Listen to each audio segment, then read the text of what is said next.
welcome back to episode 7. I'm excited. I actually missed everyone last week. I really did miss everyone last week. It was so strange to me last week. I didn't do this particular cast last week, and it threw off my week. It made my week seem so long. I didn't realize how much I looked forward to my Tuesday lives until, I didn't do one last week, and I was like, oh no. And so it kind of saddened me. But I'm excited. I'm super excited because today we talk about my favorite yoga of all time, which is Kundalini yoga. Yay, my sister made it. She's on vacation. Let me tell you something. My sister is on, just on a side note here, just on a petty little side note. My sister is at the beach right now. And I'm like, yeah, Athena jealous, just meow, meow. But she did call FaceTime me this morning so I could look at the waves with her. So shout out to her for that. But yes, so Kundalini yoga is my favorite yoga, and it's not because it's my favorite form of movement or anything like that. It is genuinely because it feels good and it does the things. Hands down, Kundalini yoga has got to be the most powerful form of yoga that I have encountered for things that I like to use yoga for. Yoga is great for grounding and, unifying the self with the higher self.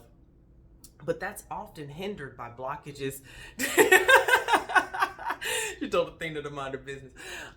That's hindered by blockages within the body. And it can be within the physical body or it can be within the subtle body. So, that connection is really made clear in Kundalini yoga, that you have a subtle body and then you have the physical body. And by doing certain postures or movements or making certain sounds with the physical body, can clear blockages in the energetic body, because it's believed that those blockages in the energetic body are the reason that the physical ailments exist. Okay, it's the cause of dis-ease.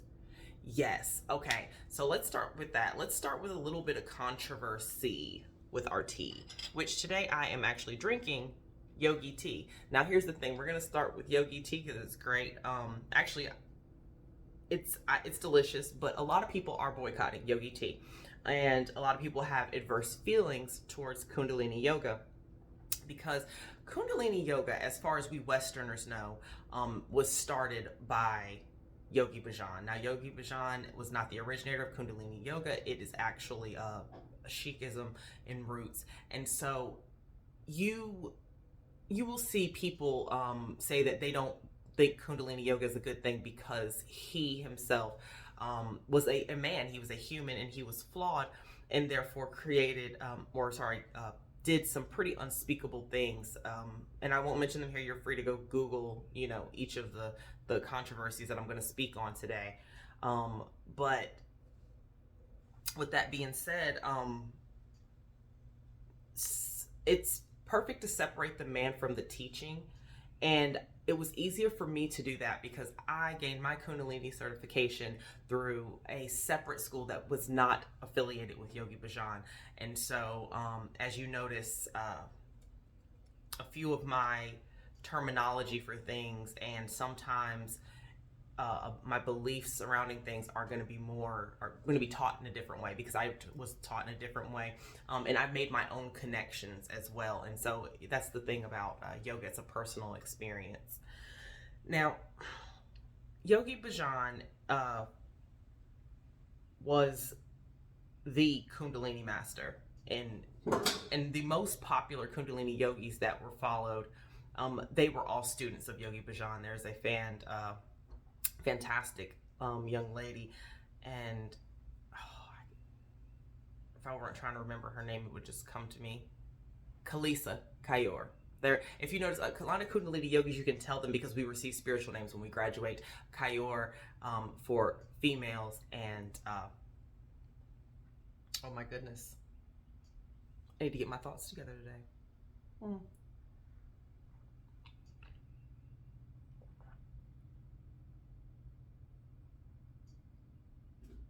I've forgotten now. But there's a term for the male. For the Kayor means princess for the ladies, and I'm so sorry because, as I said, I didn't come from that school, so we did not adopt that philosophy. However, I know it. It's just not coming to me at the moment. Okay, Sarah, Sarah. All right. Now, another more recent controversy has been surrounding the late Guru Jagat. I personally love her. I think she is fantastic, but I don't know her as a person. You know, again, I never met her in real life. And so I feel that it would be inappropriate for me to pass judgment on either situations. But I say that because to say this, all right? Both had followings of people, good, fruitful people that use these practices to do miraculous things in their physical and energetic body. And my cat is doing the most right now. I am so sorry, guys. And so when you begin this practice, this, like I said at the beginning, this is the most powerful form of yoga I've ever encountered. There is a reason that it was, really kept private for so long. But please ground and be discerning, okay? It is very easy when you are in states of meditation continuously to be susceptible to outside energies. And so you have to be very grounded and rooted in oneself, so that way you don't veer off of your own path, okay? Now that I've said that, I'm going to tell you I'm drinking some yogi tea today. Sweet Tangerine Positive Energy is my favorite. It just is. I love yogi tea because they give me these little inspirational quotes on the tag. Now, meanwhile, while my cup is telling me to let that go, my tea says, "The unknown is where all outcomes are possible. Enter it with grace." I love that. I love waking up to things like that. All right, so let's talk about how to, let's talk about what you see when you see a Kundalini yogi, okay? When you see a Kundalini yogi, a lot of times you can spot them because of the all-white attire. I've worn my all-white attire today. We're going to do a little Kundalini workout near the end. And the attire, usually you see the white head wrap. They believe in applying pressure here and keeping all of the head covered in practice. That is a personal choice. It is not required. I'll be honest, I'm actually more of a Guru Jagat. I'll wrap the white and I'll keep it like a headband and just kind of pile my hair like this. I like my hair to be free-flowing.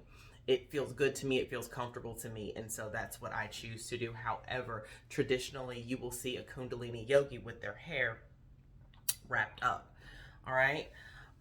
Also, we practice on a particular type of rug. When we practice Kundalini yoga, we practice on a sheepskin or a faux sheepskin because, as you know, a lot of yogis are very much against any form of animal cruelty, including something like a sheepskin rug. And so, like I myself, I have a vegan sheepskin rug. It's faux, and I'll show you that when we do our Kundalini workout exercise, okay? Now, why is Kundalini yoga so powerful? It's powerful because of what it does. It moves the energy through the body. Now you have, let's describe what Kundalini energy itself is. Kundalini energy itself is the transformative energy that sits in the base of the spine of each and every person, okay? If you actually were to look at an x-ray of your body and looked at the hips, you would actually see two of the three main channels that the Kundalini energy flows in. That would be the Ida and the Pingala, and those are the two, masculine and feminine. So if you see the snakes intertwine, that's those channels. And you can actually see where they originate here at the base of the spine, in the back, and the hips. There's these two little nodes back there, and that's where those channels go. Now, if you were to look at the body structure, that's where a lot of nerves run up that nerve channel. Now your main, remember I told you there are three, your main is going to be the Sushumna channel. Now that is where the Ida and the Pingala, they go around it, and that's where the main energy column that goes up the middle.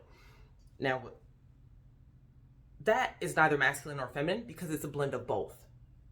Your Ida is going to be your feminine energy, okay? It's going to come up the left side of the body. It starts at that left base and it ends at the tip of the left nostril, okay? This is why there's a lot of breathing in Kundalini Yoga. The Pingala is going to start from the right side. It's going to go all the way up the right side of the body, all the way out the right nasal passages. Yeah, that's that white fur. That's my fur. Some people put their furs on their shoulders. I put mine on the floor. That's what I do. And so that's going to come out the right side of the body, and that's your masculine energy. So remember, your Ida is going to be your cool, feminine, intuitive moon energy, and your Pingala is going to be your masculine, hot, fire, sun energy. Okay? And those two are going to snake and intertwine around the chakras. Now, for those of you that are like, oh, don't give me that woo-woo chakra stuff, that's cool. Let me make it a little more relatable to you, okay? Because I'm clearly into the woo-woo chakra stuff. Your chakras are simply energy centers within the body, okay? And each of these energy centers corresponds to a particular part of the endocrine system. So if you notice that you're having issues with your pituitary gland or your thymus gland, or your endocrine, your pancreas, your the root chakra, your adrenal glands. Your adrenal glands are like the bottom two chakras, really, and actually the bottom three, if you want to be honest. Those are ways to make the connection if you don't resonate with the term chakra. And that's okay, because some people really do not resonate with the term chakra. I remember even in class that we had people that were like, you know what? I can't get the chakra stuff, but the endocrine gland I can get with. This particular gland I can understand and function. So I'll give you a brief example of how that connection is made. Because what it does is Kundalini Yoga makes the connection between the physical body as well as the subtle body. Okay, that's that union that we're looking for. All right, and we're understanding how an issue or an action taken in one of those bodies. All right, and in Kundalini Yoga, there's 10 bodies. Okay, there are 10 bodies in Kundalini Yoga, but it's taking the action taken in one of those bodies and how it affects the other bodies. All right, so from the physical body, let's talk about those adrenal glands, the fight or flight, having that sense of security and stability. Well, those adrenal glands are governed by your root chakra, which is your survival center, your safety center. That is where we are grounded and we are secure in who we are, our wants, desires, and knowing that we are connected and have a sense of individuality. I think that is more of us, being unique individuals and being okay with that and being accepting and secure in who we are. The root chakra also governs your finances, okay? You have to have confidence to go out there and make money and do those things. And so that's all going to be a root chakra area. That is the root chakra itself. That is also the adrenal glands. Because think about it, when you're feeling secure and you don't have significant trauma, your adrenal glands work just fine. Small things happen, somebody cuts you off in traffic, you can kind of keep it together. That window of tolerance remains healthy. The minute that you switch that and you shift, okay, the minute you shift that, now it becomes a different story. If those adrenal glands begin to weaken, now everything stresses you out. Everything makes you want to either take off running or start a fight, or maybe just freeze or fawn, fight, flight, freeze, or fawn. Those are your reactions. And so that's what happens when the adrenal glands aren't working well. But sometimes having those issues with the adrenal glands and realizing that you're always fight, flight, or fawn, or freeze, it's not because, we got to give you some medicine in the adrenals. Sometimes it's the energetic body. It's something within the root, the survival center, like maybe a trauma of abandonment or a financial lack or just, instability, that actually winds up being the root of that issue. And so providing the proper energy and care to that root cause of the issue brings much better detailed healing than just treating the physical side of a problem. Now, as always, I highly recommend that you always work in tandem with your healthcare practitioner. I am a yoga instructor, okay? I do holistic healing. However, I always recommend you seeing your doctor and working with your doctor in case there's an underlying cause or disease that you are not aware of, okay? Now, speaking of underlying causes of diseases, I am a fibro fighter, all right? I have had fibromyalgia. I got diagnosed in 2013, and for a while, the first year was just insufferable. I got diagnosed shortly after having my youngest son, and it was because I was constantly sleepy. I'm an on-the-go person, full of energy. Like, I'm that person that wakes up singing and being really freaking annoying. And I could barely stay awake. It would be 3 o'clock and I'd be falling asleep at my desk. And when I couldn't take it, I'd try to drive home, which was like 5 minutes down the road, and I'd fall asleep behind the wheel. My son's father, he would come to give me a comforting, you know how you gently squeeze your girlfriend or your partner's leg, and it would feel like somebody punched me in a bruise. And so we began to realize that something was wrong, and I visited my doctor, and we worked, and we found out that, okay, I have fibromyalgia. I was still nursing my youngest son, and I wanted to make it at least a year, so I had nothing, you know. Of course, my son was about 9 months at the time my diagnosis got completely figured out. It takes quite a while to diagnose fibromyalgia, especially back in 2013. And so it's probably a little bit easier now, but at the time it really wasn't. It was a lot of elimination before we could actually, you know, pinpoint. So with that being said, I suffered in pain for a year. And then they said, okay, well, now that you're not breastfeeding, you can take Lyrica. I took Lyrica, and at the time, I think it was like $300 a bottle per month. And I had pretty good health insurance, so I wound up paying like 70 something dollars, but then I switched companies and, you know, for better pay, and then it didn't cover it, and then I couldn't take it. And I was like, you know what am I going to do? All right. Well, two things happened. Number one, I started to try to find natural ways to combat fibromyalgia. You know, I noticed that if I were to smoke a joint or something, like, I'm cool. Like, my body would be fine. But I also didn't want that to be a thing. I wanted it to be where I could just naturally live a pain-free life. I have found that in Kundalini Yoga. Kundalini Yoga really moved that energy, and that in combination with treating my gut health, because your immune system is largely in your intestines, has greatly improved my quality of life. Rarely do I have a fibro flare. That hardly ever happens, and when I do, I can literally hit my mat and it goes. So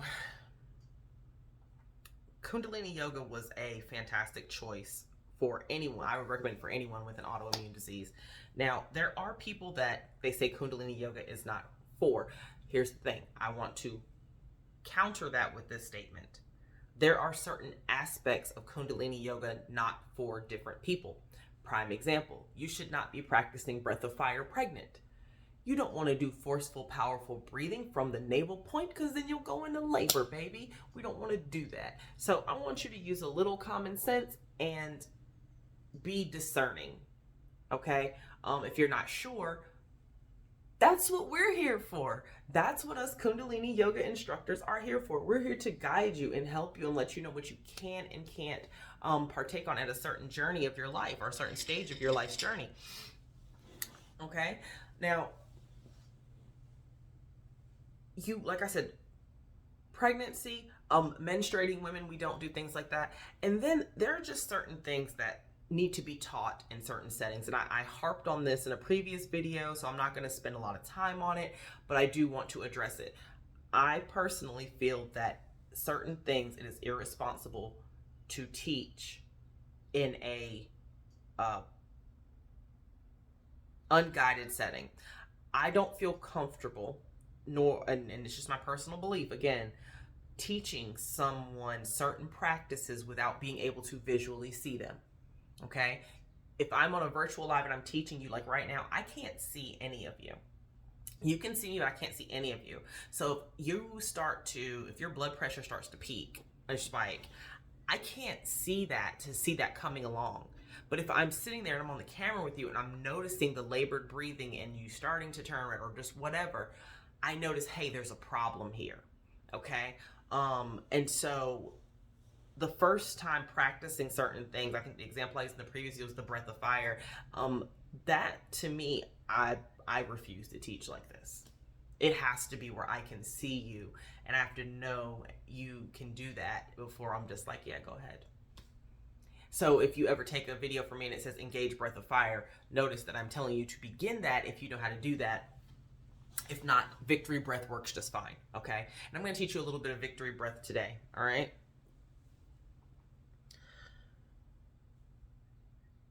Another thing about Kundalini yoga is the attire. If you notice, I'm in all white today. Kundalini yogis, they tend to wear all white. We believe it expands the aura. For me, it's a purity thing. I like to purify my energy through Kundalini yoga, and so I love the white. It really hits home for me. And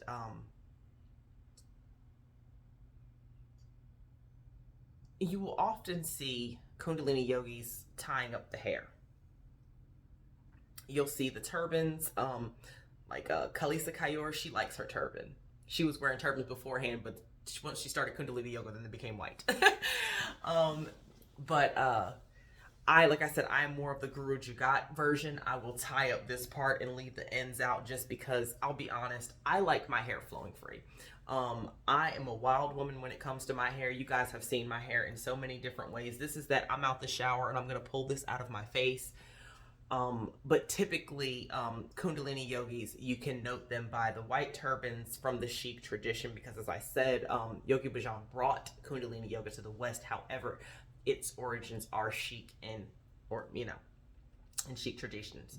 So, that is typically what you see them wear, is the white turbans, and then they're dressed in all white again to help the aura expand up to the full 10 feet that they believe that it expands. Now, again, that is that particular line of belief. As I said, they believe that there's 10 energetic bodies, so that is not something that is required for you to believe to practice Kundalini yoga. Now, let's talk about Kundalini yoga practices. What does that mean? What we doing? What we doing, man? All right, so what we're doing is we're breathing. We're doing a whole lot of breathing. We're breathing. We're doing repetitive motions, and we're chanting. Oh man, we're gonna get them mantras going. You might as well get over any fear you have of making sound, because baby, sound moves, okay? Kundalini yoga, like I said, it's about clearing out energy, moving energy, shifting energy. And you do that in your body through movement, okay? Like the picture Kriya, oh my gosh, do this.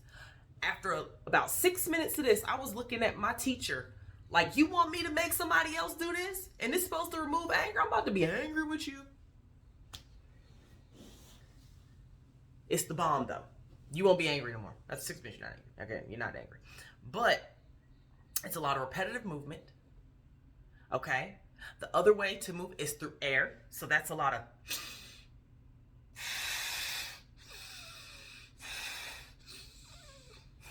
or victory breath, which I'll teach you here in a minute. The other thing is mantra, which is sound, okay? So first of all, let's talk about certain words in Sanskrit. You will see words spaced out, and they may not be pronounced how you see them. Prime example is the word hud. Now, when you see that, that's H-A-R. It's pronounced hud. Why? Because, number one, that's just how they say it. Let's start. But that sound is so powerful because the tongue strikes the soft palate up here, which taps into your pituitary gland and your pineal gland both at the same time. Okay? So they want you to hit that soft palate, and hence the reason that word being so powerful. Okay? Of course, the most powerful word is Om, the universal sound. And I want to break that down for a second since we are talking mantra. Let's start with mantra, okay? We're going to go mantra, pranayama, movement, okay? That's how we're going to break out this. So mantra, the Om sound, it literally is 4 sounds, okay? 3 letters, 4 sounds. First sound is the A, okay? I know you see OM, but you're really, because you want to suck in that air. You should feel it vibrate here. It should vibrate in your skull, okay? So you want that first which is the U, and then the most important sound is the fourth one, which is silence. That is the sound of the universe itself, okay? So let's practice that. We'll go ahead and try that one time, and it's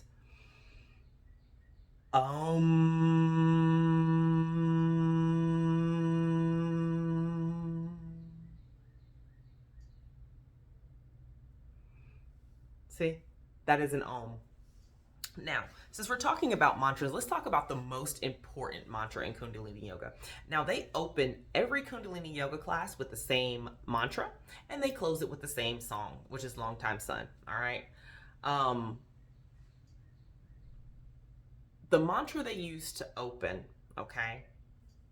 This mantra, and I want to break down what it means, because I know that someone told me once they don't really feel like Kundalini Yoga resonates because they don't know what they're saying.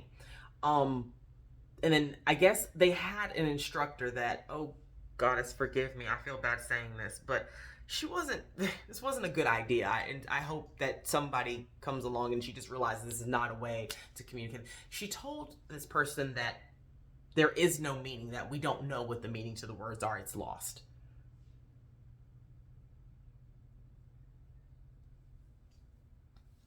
The meaning of the words can be easily found. There's a fantastic YouTube channel called the Sanskrit channel that will break down any mantra there. But also Simrit Kaur, which is one of my favorite Bhakti yogis, the chanting yogis. If you go to her site for a song, she literally puts out the mantra and then she gives you the English translation underneath. Okay, one of my favorite songs she does is called Pavan Guru. And it's about the god of air and about how air is just the breath of everything, the energy of everything. And so you can find those lyrics and find the translation, okay? So this initial opening, all right, summing up the opening mantra, is going to be to invite the previous line of gurus to come and bring that influence to you. It is to impart their divine wisdom upon you. And so that mantra is Ong Namo Guru Dev Namo. Now, the Dev should be slightly higher in pitch than the rest. However, it'll be pretty basic. So it's, you want to, and I'll be honest, you'll hear the songs and you'll hear people open for you, but for the most part, it has a rhythm. It has a tone. And for those of you that are very Vata, okay, the intoning of the opening mantra, if it is not on pitch or it is set to a different, if it's set to a different, the timing, shoot, the musical word, if it's set to a different timing or rhythm, it will bother you. Okay, I'll be honest. So I'm going to teach you the traditional rhythm of the opening of a Kundalini Yoga class, and you may hear other versions, and if they resonate with you, great. If they don't, also great. Okay, so remember, it's Ong Namo Guru Dev Namo, and you're going to chant that 3 times. Now, immediately after, there's another set of 4 lines that you will chant, and you chant it 4 times. So we're going to flow right into that. All right. And what these are is the protection mantra: to the front, back, side to side. Okay. It's all about having protection to the north, protection to the south, east, and west. And you want to call those energies in because you are opening up. Remember, you're opening up these body channels. Remember, we talked about that, how open you are in these states. And so you want to make sure that you're protected. Okay. Now that is going to be Ad Gure Name, Jugad Gure Name, Sat Gure Name, and Siddhi Guru Deve Name. All right? So that gets chanted 4 times immediately following the 3 Ong Namo Guru Dev Namos. Okay? So let's take a deep breath, and I'm gonna do it. And if you want to give it a try, you can. I mean, technically, nobody's gonna hear you. Well, on the live anyway, or on the replay, they might hear you, at home. But I'll be honest, my neighbors already know I'm weird. They've heard me do this a million times. It's just what I do. Okay. All right. So actually, I'm going to go ahead and I'm going to shift you over to the sheepskin so that way we can practice on that. Now, the reason we practice on the sheepskin is because it's definitely more grounding, okay? So let me bring you all with me. Do, do, do, do. Traipsing through my living room. Do, do, do, do, do, do, do. Boom. There we go. 1 and 2. Perfect. All right. So we're going to chant the mantra. After we chant the mantra, I'm going to teach you a little bit of victory breath. And then we're going to do some Kundalini warm-ups and Sat Kriya, okay? So go ahead and come into a nice comfortable seat. You're going to want to relax the shoulders. Bring the hands together at heart center. All right? Let's take a couple of deep breaths together, all right? So breathe in and breathe out. Breathing in and breathing out. Breathe in, and as you exhale, close the eyes, and let's inhale to tune in. Om Namo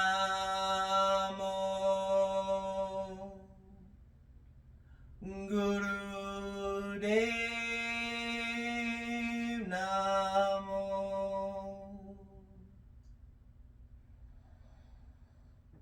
Om Namo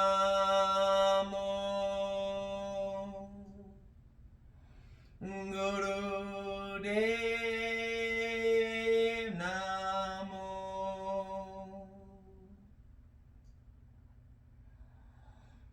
Om Namo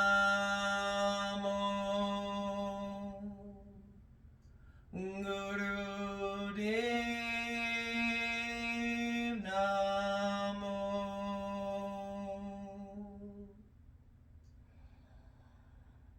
Ad Gure Name, Jugat Gure Name, Sat Gure Name, Siri Gurudeve Name. Ad Gure Name, Jugat Gure Name, Sat Gure Name, Siri Gurudeve Name.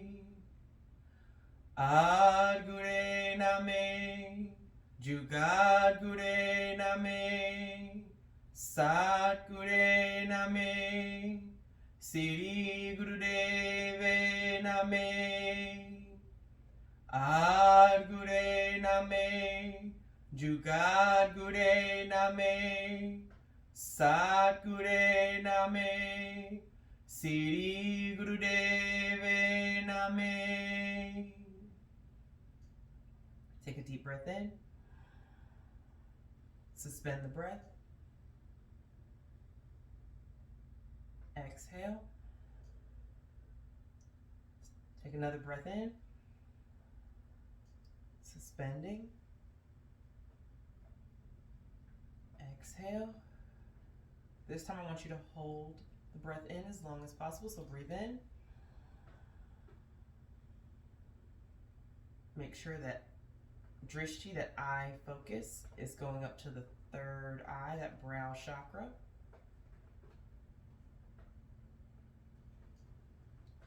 And exhale.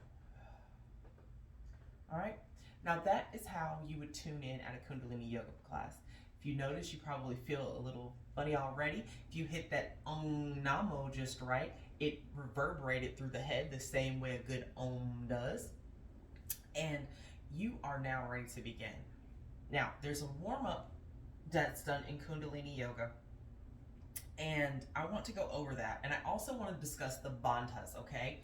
So the bandhas are, they're taught in other yogic practices as well, but they're not quite used as much as they are in Kundalini yoga. Kundalini yoga really brought that out there and made that aware for people. So let's talk about the three locks, okay? The three main body locks, all right? Because there's lots of bandhas. Bandha simply means a lock, okay? It can be the body, it can be the fingers. There's a Venus lock that I love. But we're going to talk about the three main locks that make up the Mahaband, or the great lock, okay? That starts here at the root chakra, okay, which is the Mulband, all right? Now, how Mulband is activated is by pulling up on the pelvic floor, all right? So it's like stopping the flow of urine, okay, and then coming up. That will help me, and I'll be honest, it strengthens the core. You're pulling up on that energy, so when you're exhaling, that navel point is coming back, and pulling up and back activates that root lock, okay? Now, the root lock is the only bond out of these that can be applied either during an inhale or an exhale. The other two bandhas are going to need to be performed during an exhale only. An inhale will not really help. Now, what this Mahaband is doing, as you're going to notice we're working our way up, it is squeezing the channels to allow that energy to go up. Now, for those of you that are team endocrine system, okay, it is allowing your spinal fluid to circulate up to the top of the pineal gland and come down. Now, typically the body will do that about 2 to 3 times a day. They'll do that about 2 to 3 times a minute in Kundalini yoga. It is going to do its thing. It's going to constantly rewash that pineal gland over and over, okay? And so you're going to squeeze that way up by activating these bandhas, okay? So, we've already done the Mulband. Now let's talk about the chest lock, the Jalandhar. Also, the Jalandhar band is the throat. So here's the thing. When you are doing the diaphragm lock, it is very hard, because what you're wanting to do when you exhale, I'm going to turn sideways so you can see me, is you're going to inhale, and when you exhale, you're pulling this part up, okay? You've already activated Mulband, and you're bringing that lock up, and it's going to go under here.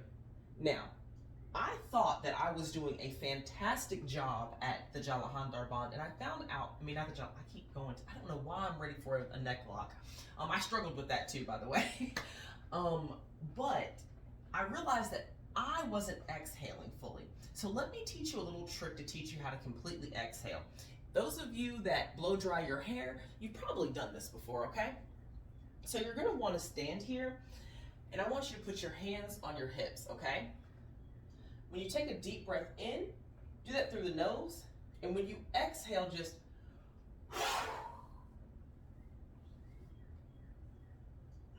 and keep sucking that air out. And if you notice, you felt part of your body go up here into your rib cage. I'm going to do that really close to the camera so you can see it. I want you to kind of get a look. I'm going to see if I can do this with my shirt down first, because that would be ideal. If not, y'all are going to get all these tiger marks, okay? So we're going to inhale and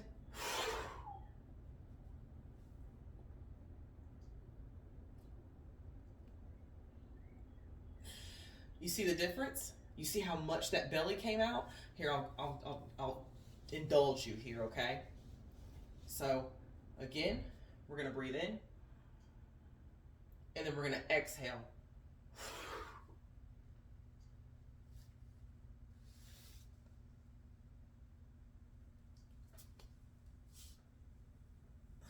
And that's how you see people with those bellies. Let me try. I noticed that my arms were in the way, so we're gonna see if I can do this way. We're gonna inhale and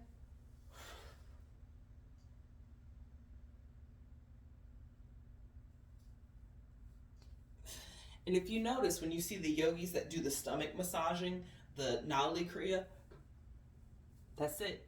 They're leaning this way, and they're sucking all that air out, and then you learn to isolate each one of those muscles, and it's really just a pushing back and forth of those muscles, okay? And so that, my dear, is how you do the chest lock, okay? So that diaphragm lock should be done by completely emptying. If you don't get the same sensation that you did when you were just like bent over and then it went up, then it's not a full lock, okay? Just keep practicing over and over. You'll eventually be able to get better at it. Now, the Jalandhar band that I was so excited to get into, that I kept saying that apparently, is called the neck lock, all right? Now, some people call it a chin lock, because essentially what it is that if you tuned into my collaborative live with Jessica on Good Vibrations, I taught on the vagus nerve.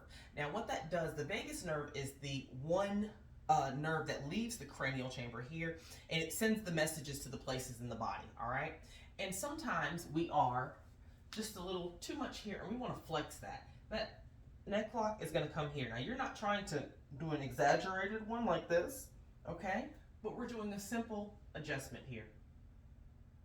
Okay? So slight.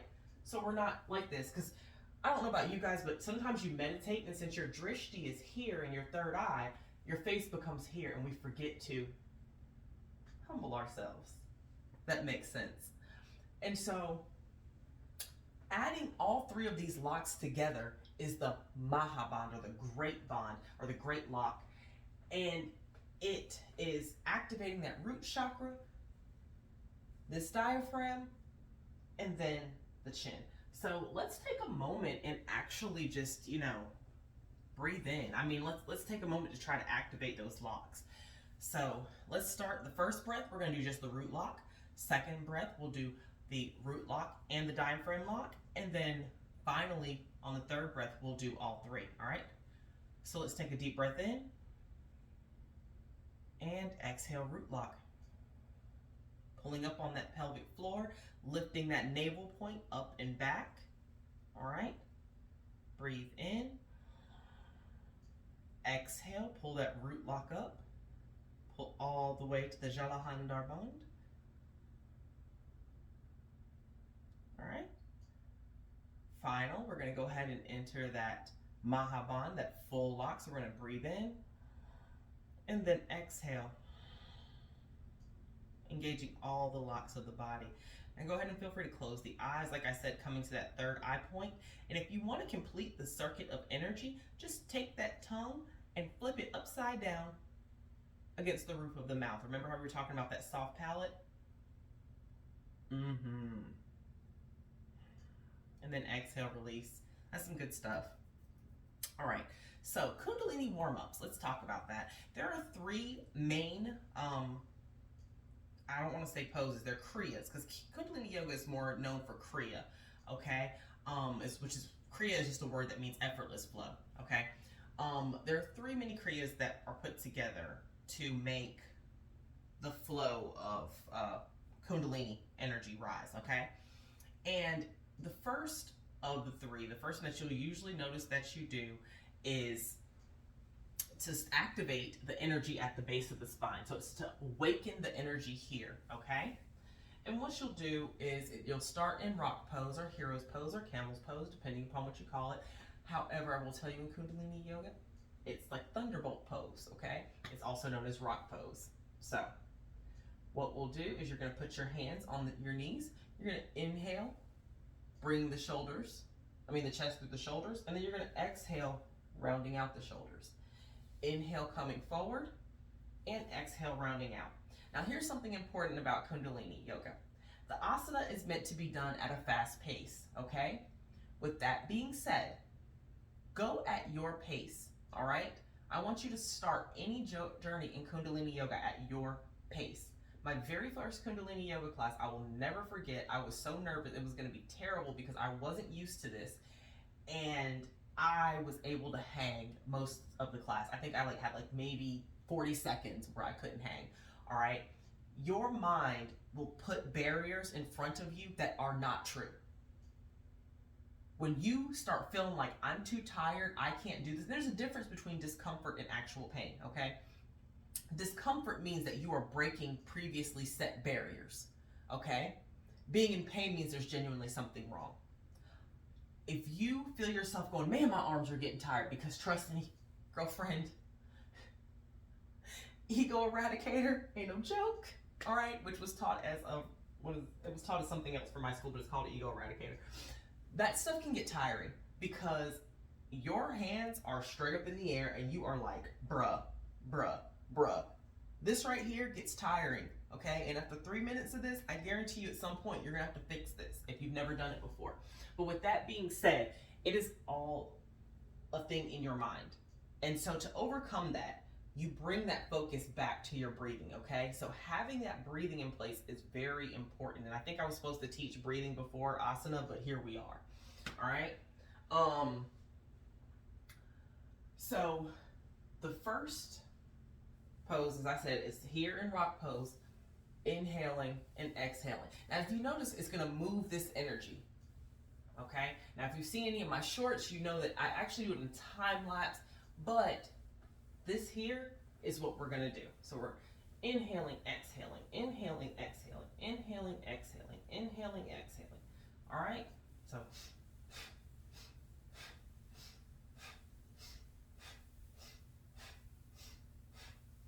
All right, that's going to start that energy moving up the base. Now that we've got it activated and flowing through that first and second chakra, you want to come onto all fours, okay? Because now we want that energy to continue to travel up the spine.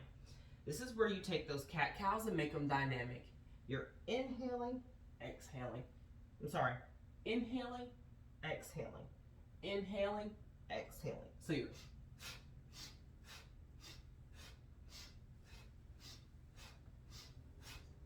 And again, you can go rapid. You're meant to.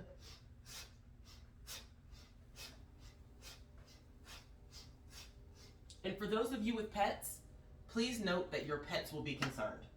I want to be clear that your pets will be concerned. Now, after you do that, I want you to bring your toes together, open up the knees, and sink back into child's pose and press that third eye to the ground. The reason I want you to do that is because when you've done cat-cow, like this, fast, for 3 minutes, you're gonna get lightheaded, okay? You need to ground that energy. Again, you have this sheepskin, which is naturally grounding. You're bringing that head, that mental head space, any of that thing that happens in the 5D, you're grounding it down to this 3D and allowing that to happen, okay? The third is going to be,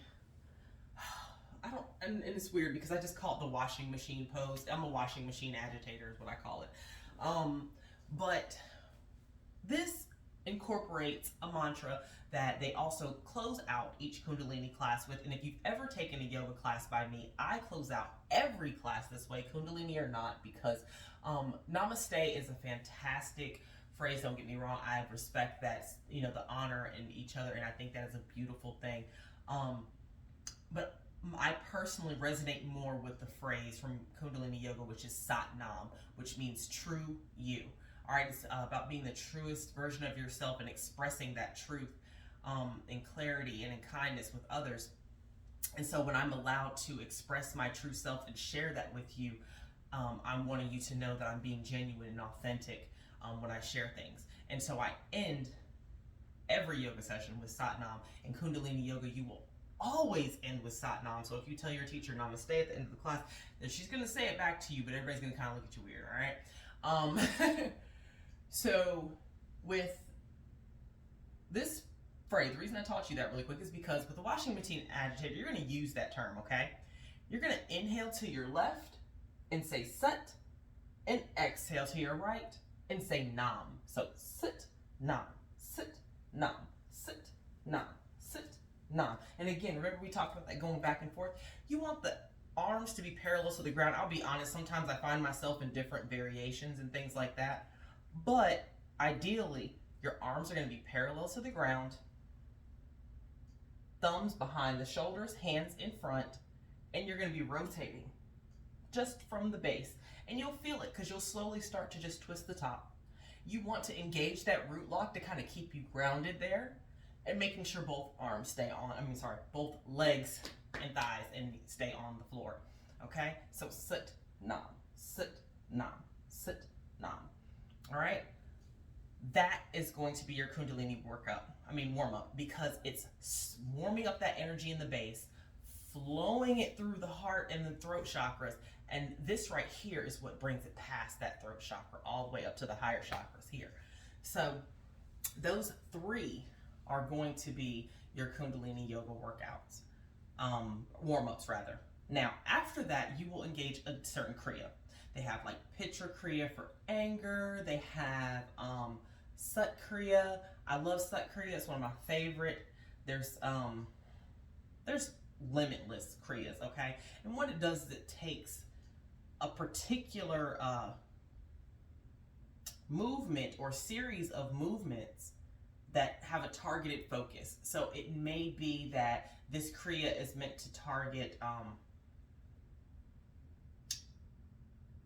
so this particular Kriya is meant to target healing, grief, or might be for, I believe one of my favorite Kriyas I actually taught in my COVID-19 relief tip series was the Kriya for boosting the energy in the body. And oh my gosh, it is a simple breathing. You simply breathe. If you can sit there and breathe, you can do this. And so there's so many Kriyas here. And I want to, for time's sake, trim that out. I can definitely do little Kundalini sessions here and there if you all are interested. On my Patreon, we'll go ahead and we'll do one just for Kundalini live, and then other ones for the traditional asanas, so you can have the variant there. But anyhow, I do want to give you at least one pranayama practice, okay? Pranayama is all about the breath, all right? And one of the most important breaths to me in Kundalini Yoga is called the victory breath or skull shining breath, ujjayi breath, just however. People have so many different terms and it all equates to the same. And it's all about allowing the air to circulate in the mouth as you exhale. So I want you to put your hand in front of your face like there's a mirror, and I want you to breathe in through the nose. And as you exhale, try to fog up that mirror so you're like, let's do that a couple of times. So inhale and inhale, inhaling again. This time when you exhale, I want you to close your mouth. So inhale, and then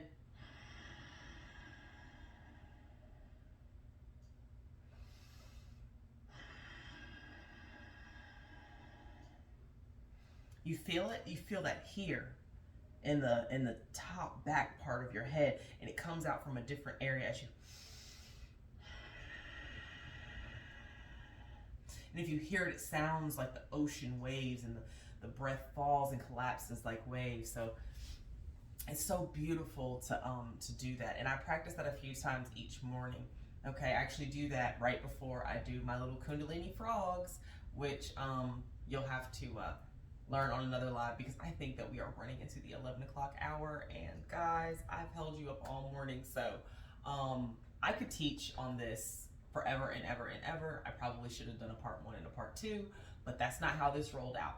So that's what we're going with, and you know what? I hope you enjoyed it. If you want a part 2, I'll still do a part 2. I love this stuff. And I really, really want to thank you for letting me share like my absolute favorite. It is the most underrated but powerful transformational tool I have ever come across. And oh, I never told you about my first Kundalini. Before you go, I'll tell you my first Kundalini yoga class. I will never forget this. At the time, I was in a rough place in life. I was trying to just get my life together. I just moved. I felt kind of unhappy. I had gone through a pretty rough breakup about like almost a year prior, and it was a misunderstanding, and so it was just so much going on, and I was frustrated because just I'd been manifesting like this new job, reconciliation, and just different things going on that I had been manifesting, and it was not working or coming through. And I walked into this Kundalini yoga class. I'm terrified because I'm thinking I'm not going to be able to hang. And I'll never forget, the teacher, she told me, she said, honey, don't worry about it. She said, do you know that 90% of this class, your eyes are going to be closed? And I was like, wait, what? So everybody got their eyes closed? Nobody can see me anyway? She's like, no. And even if they could see you, they'd be too busy trying to make sure their own stuff came together. And I'm like, you know what, you're right. And so I settled into this class and I took this class and I finished. And when I finished, I felt good. Like I felt really good. And I'm pretty sensitive to energy. Always have been, even without knowing. And then I became sensitive with knowing. So that really just, yeah, that does something to you too. That's a new form of spiritual awakening. And so I knew I felt good and my energy felt clear. And I remember coming here, I was in this home right here, sitting actually in this corner, which is no longer a chair. There used to be a chair here. Now it's a beautiful altar to the goddess Yamaya. And I was sitting in that seat and I received an email about a job that I had been looking forward to. I'd gotten that job.